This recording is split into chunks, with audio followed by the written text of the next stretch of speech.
Paul Thomas Anderson's sunniest movie yet, admittedly, not an especially high bar to clear. This San Fernando Valley palimpsest is so buoyant and bubbly, it practically floats off the screen. It's the giddiness that grabs you in the Californian's latest gem, and the dizzying sense of possibility and innocence. It left me with a contact high. Licorice Pizza's greatest coup, though, is its casting. Somehow a pair of novices, albeit one with some serious acting pedigree. Its two headliners are born to their roles. Alana Haim, of LA band Haim, is 25-year-old Alana Kane, a photographer's assistant bemused to find herself being asked out by Gary Valentine, a smooth-talking high schooler 10 years her junior. He's a child actor with a Lucille Ball-like hit sitcom to his name and commensurate levels of self-confidence. Their evolving relationship, a much less carnal one than Gary would like, gives this fast, loose and lovable movie its spine.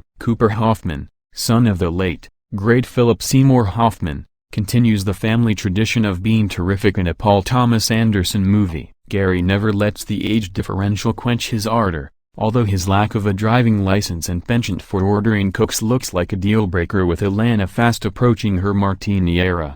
Top Gun, Maverick is 3 decades older and looks about one of them, but for all his still boyish looks and perma-pearly grin he's now a relic of a test pilot who's about to be put out to pasture by Ed Harris's championing Rear Admiral, aka the Drone Ranger. But what's that? There's an illegal uranium processing plant in an unnamed rogue state and an impossible bombing mission to carry out. Soon Mav is reluctantly being sent back to Top Gun Academy to train a new batch of young F-18 hotshots, God help us, etc. The opening alone a rule-breaking test mission at Mach 10A is eye-wateringly exciting, a homage to the right stuff that finds unexpected soul on the edge of space. From then on, the beats are very familiar. There's a ball-busting ranking officer, John Hamm, itching to sack Maverick, a gun pilot with no sense of teamwork, Glenn Powell with a scene-stealing grin, and a lot of bickering about hard decks. There's even flashbacks to the first movie,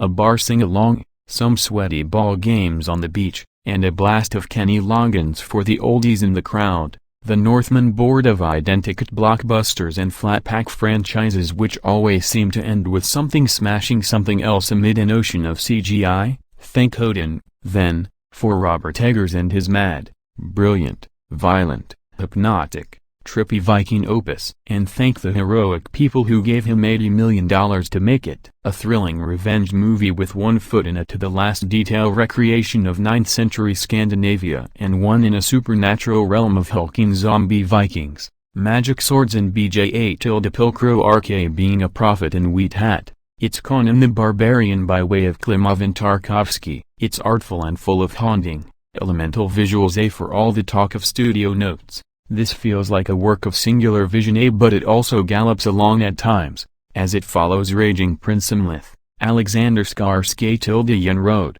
about the size of an IKEA, as he hunts down the uncle, Claes Bang, terrific, who killed his dad and made off with his mum. Parallel mothers only Pedro Almodovar could rap a cry of pain about Spain's inability to come to terms with its recent dark history into a gorgeous-looking melodrama about two mothers drawn by fate into a complicated, painful and ultimately nourishing relationship. Janice, Pen 8 copyright Lope Cruz, in her 7th collaboration with the director of All About My Mother, is a stylish Madrid photographer who engages a forensic anthropologist, Arturo, Israel Ilajalda, to help recover the remains of her great-grandfather in a mass grave in her family's village. That quest then recedes from our view for a while, hidden but still haunting, you could say, as Janice has a brief relationship with Arturo, the result of which is a baby girl. It's in the maternity ward, painted a lovely green. This is still an Almodovar film, where she meets teenage Dana, Milena Smith, also giving birth to a girl. From there, Janice and Anna's lives cross, with various extreme twists and revelations of the sort that Almodovar can orchestrate so brilliantly, with the performances, music, design and photography all working in exquisite lockstep.